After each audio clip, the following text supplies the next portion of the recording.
I did the entire post in a week. But it showed, as you know, 3 athletes hurdling the final hurdle into Perth. And the main hang-up was where they should be from. So one had to be English, one was West Indian, and the third, I think, was Canadian. So it was a very quick thing, and all done on the spot, including the lettering. And they were delighted with it, and so it became history. We used to go down there and watch the big machines and salvage cardboard boxes that were bigger than us, that tyres for wheels came in, and sometimes wooden boxes, and our parents would help us haul these old pine boxes back so that we could get on with our construction of this enormous cubby house on 4 levels up a tree. I was an article student, article to the Surveyor General of Western Australia, working there with Surveyor Peter Van Noort as his assistant.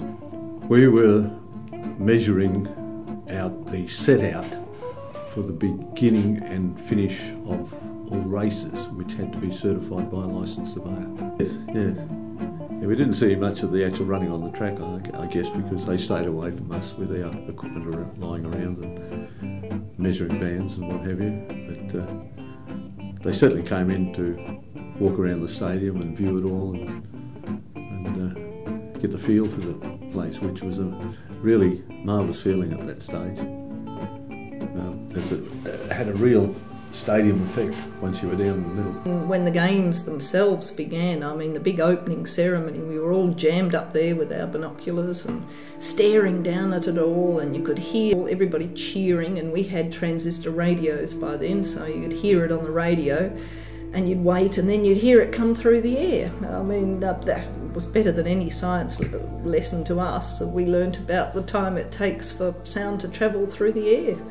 It was quite something. So we saw the starts of races, that sort of thing. I just remember lots of flags, lots of excitement. So I had Singapore's flag, and there was a way to hoist the flag to the top of the pole, and then we had to secure it to the pole, and it had to go up smoothly. There was none of this jerking the ensigns up. And then also at the events, we were flag raisers there, first, second and third places for the country. The opening ceremony was just something mind-boggling, and you know, till I go to the grave, it's something that I'll always remember. And we were issued with the uniforms, and a few of the Australian guys, we decided to be fashionable and change the style of the pants. So when the officialdom found out we had put slits in the dress uniform, we were asked to walk at the back of the Australian lineup, which didn't worry me at all, but it gave you more time to look around. But more importantly, the first walk up the main straight in front of the Duke and whoever was here, you felt as though you're on your own, and you felt like a balloon. It was just an unbelievable feeling. You know, there are athletes who requested not to march and all that sort of thing because of the heat. Never crossed my mind. It could have been 42 degrees and I would have marched. The opening ceremony was nice when we all took our hats off as we walked out and the crowd cheered and you could feel your blood boil. It was pretty exciting stuff, particularly when the 3 big jets came over and the Duke of Edinburgh opened the games. It was a wonderful, wonderful thing for Perth, and the crowd support was terrific. Yeah, and I remember hearing this enormous noise, and they were within seconds of being on time, either seconds before or seconds after. It was just an amazing piece of timing, We now declare the game's over, and then over they came, scared the living daylights out of some people. The actual roar of the crowd and that sent goosebumps, and even some of my fellow teammates, they said exactly the same. It is something that you never ever forget about. You know, it was absolutely fantastic. You know. You've got to imagine also, I think there was 50-odd thousand people there because there was temporary seating put up right around the stadium. And you know, when an Aussie jumped, it was just mind-boggling. And everything was going well, and the real top-notch guys, because you know who they are, you know who's going to win it and come second and come third. And then you see a few mistakes happening, and it was super confidence builder, and I just absolutely went on, and I just got stronger and better as the competition came to an end. On the winning height, I jumped it on my first jump. My friends had already jumped the fence and were heading for me to pick me up and cart me around in the chariot, so it was pretty awesome, yeah. And I guess some of the things that happened after that, you became the local hero. You're a Perth hero. And for the next month it was interviews. Because TV had only just happened then, so there was no need for makeup. I was selected for the Empire Games in '62. I was then the Empire record holder in old terminology of 53 feet 8 inches. I finished 5th in the long jump and 2nd in the triple jump. As a child I was a severe asthmatic. The GP we saw encouraged my mother to put me into as many sports as possible, so I played junior rugby, junior footy, all sports at school, including swimming and athletics, Aussie rules football, all that sort of thing. And I met a coach, his name was Jack Pross, who'd just moved to Western Australia in 1955 with the Navy, and he set up the Melville Athletics Club, and I joined that in 1955, and Jack was my coach for most of my life, and he encouraged me to concentrate on the triple jump because he felt that was my best event. As it turned out, he was right. The atmosphere for me was just dead silence until my feet hit the sand, and then there was an almighty roar because I'd gone past the red flag which indicated the record at the time. So exhilaration was probably the best thing to describe how I felt, complete elation and thrilled to bits. I rode what we call the Tour of Britain at 20, which was a 14-day stage race, and eventually I got selection to come out to the Games to ride the road race, which was held round Kings Park, and we had to do 32 laps round Kings Park. It's 120 miles. But this Games over here, and with it being so far away, it was a huge honour, but also a huge adventure to go all the way over to the other side of the world.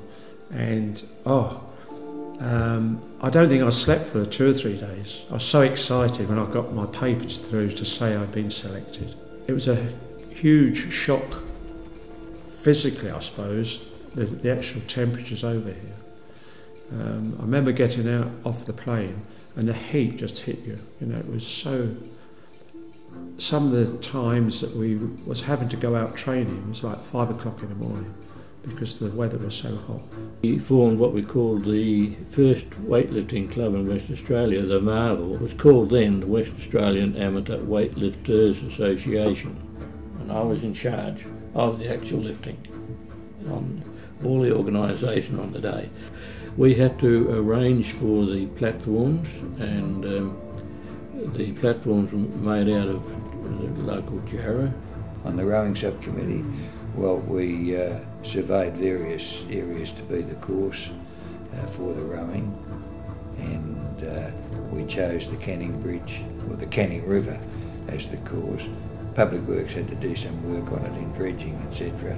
But from a weather point of view, from a fair sort of a course as far as, you know, tides on different sides, was the best course that we could come up with, and so that was adopted. There was approximately 164 houses. What it was, there were 8 basic houses, and they were built with either a 3 or 4 bedroom house. And then the houses themselves, so that they didn't look alike, they were built in different coloured bricks, had different coloured roofs put on them. It was just a city within itself. You walked with, after a couple of days, you got in with other groups and you shared tables around within the eating facilities. And it was just awesome for me particularly, because there were athletes and sports people that I'd only ever read about or walking past, and I dare not say hello because they'd wonder who he was. But you know, it sort of grew upon us, and it was fantastic. Certainly did. The competitors from Pakistan and India had their own allocated chefs, and they were cooking in certain oils and things of that nature. But generally for the rest of the Commonwealth countries, it was bacon and eggs and steak and veggies. Yeah, there were movies, and one evening there was a bit of a variety show, and people from all other countries would get up and do a bit of an act. It was quite good. It was very funny, in fact. And the other thing was that every time you went to the dining room, there was a man there was brushing the flies off your back before you went in, before you went through the fly screen. And he was there permanently just brushing flies off them. That was something different. The food and the catering, well, had so many different varieties of things that you wouldn't go wanting for anything. Whatever country you come from, there was all your... It's home from home. The food was excellent, absolutely excellent. I rode my bicycle out to the athletes' village at City Beach there and hung around the fences with friends looking in, and we were sure we saw famous people, but of course how do we know whether we did or we didn't? We just saw people moving between these very modern at the time flat-roofed houses. We'd never seen a flat-roof house in our life before that. It was really quite something. The Duke of Edinburgh came one day and inspected our area, and I thought that he was very impressive, an impressive person. He had only recently got into trouble in England for turning a hose on a reporter or something, and we actually had men stationed at all because the Games Village was very new. They were trying to get grass to grow. So they had sprinklers running day and night, and they had men standing at all the taps to turn them off and make sure nobody turned them on when the Duke arrived. And as he walked past one of these fellows who was standing to attention next to his tap, he looked the guy straight in the eye and he said, "Don't you turn that tap on, son," which cracked us all up. Perry Lakes, we were sitting directly opposite the grandstand on the far side, waiting for anything to happen, and in fact one fella did have an accident. He picked up about 3 hurdles in a row and crashed to the ground, and we had to put him on the stretcher and then carry him across the middle of the ground into the medical centre underneath the building. We were getting sunburnt and so forth. Anybody that was working outside at the time was getting sunburnt. Some of the competitors didn't understand. And we had people coming in lobster red and saying, "Oh, well, but I have to run tomorrow," and things like that. Because they either hadn't been briefed or just couldn't understand how hot and how burnt they could get. being outside in the midday with their white skins from England and so on. Just mainly working in the ticket office with my grandfather and typing out letters for sending out their tickets and receiving their money. In the WA Newspapers House in St George's Terrace. Was it number 62? 62 always rings a bell. I can still see the office, but and I can remember we could either use the lift or we could use these little skinny stairs, and in the newspaper house the passageways were so skinny, so you had to lean up against the wall and let somebody go past. Whoopee, Perth's finally done something, but it's a shame now to see the actual stadium being pulled down. And some of them, they banged into fences and God knows what. Aye. But the cars weren't new, they were, I suppose they were donated or loaned or something, and they weren't air conditioned, and it was very hot, like we've had it hot.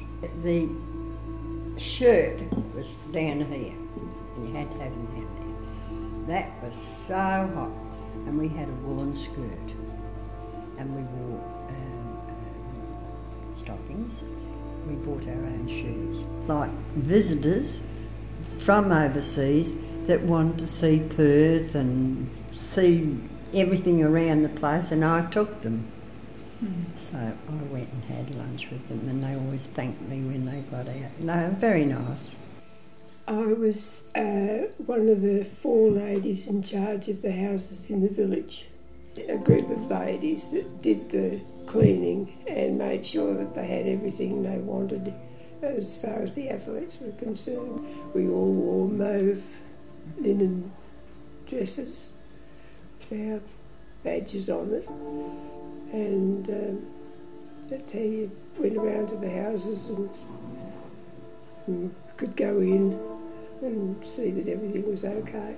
If anyone wanted to know something, you had to find an answer, or if they wanted to talk about what Australia was like or anything like that, you could just give them the information they wanted and just be nice and friendly and say, this is Australia, it's a lovely place, and that sort of thing. You were an ambassador for Australia. We went into Perth to do some 10-pin bowling at Fairlanes, and I had a mini minor, and we had some of the field event guys in the car, and there was a spot right outside of Fairlanes, but I couldn't reverse in, so the big fellas got out and lifted the mini minor into the parking spot, and that happened twice during the games, and it was quite something to see. Right, the beach wasn't that far from where the village was, and we used to get on our bikes and go down on the beach. And one day we found an abandoned surfboard. It was, if I remember right, it was a wooden one, and the only thing was there was a hole in it and it wasn't floating that well. That's the first time we'd ever seen a surfboard, but the beaches were absolutely unbelievable. They just went on for mile after mile or kilometre after kilometre as far as the eye could see. I must admit we restricted ourselves from going down there because swimming and cycling don't really go together, and we all thought it would be a bit detrimental to our performance coming up to the games. But after the games was finished, I must admit we almost lived on the beach. Somebody, and I forget their name, I suppose, just as well, organised an 18-gallon keg. And the story was that that Dawn Fraser, he met Dawn Fraser at the village, she was staying there, and she'd arranged for us to go down there. If we get the booze, she would let us in there and have a party. So we had I forget, it was a little Renault or a Fiat or something like that, and there were about 5 of us in this car with an 18-gallon keg. And you've got no idea. There wasn't much room at all, the thing was dragging on the ground. And we went down to the village where they wouldn't let us in, the security wouldn't, even with all the excuses this guy gave.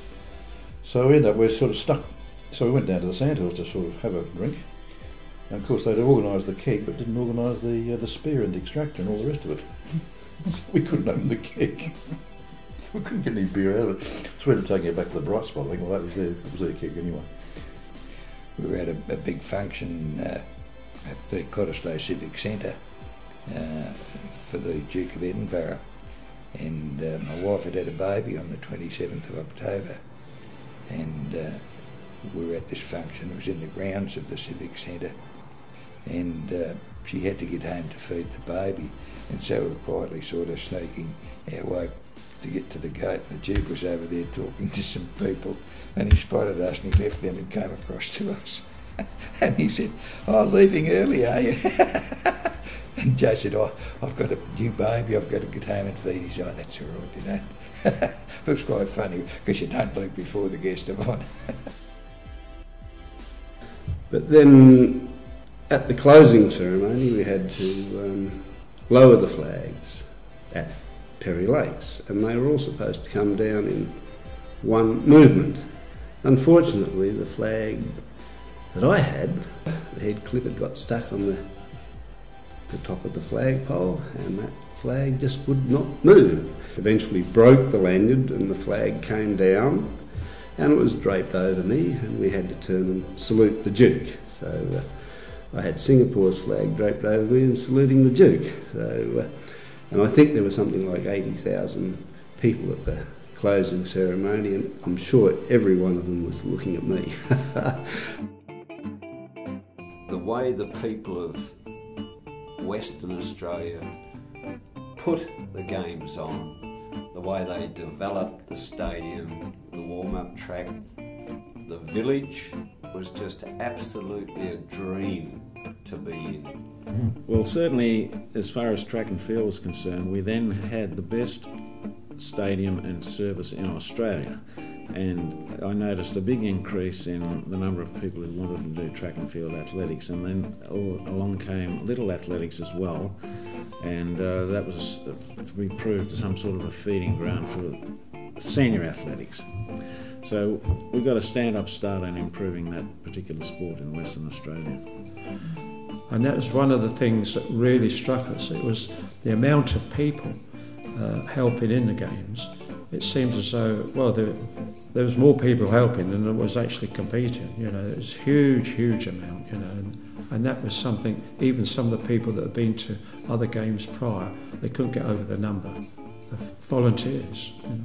But it was just the excitement, the buzz everywhere. Everybody you talked to was talking about it. It was here on our doorstep, so it was very exciting, and we all felt very proud about it all. And we lined the streets when somebody was driving past along somewhere. But the atmosphere in the city, the atmosphere everywhere, that, you know, we were staging this big international event.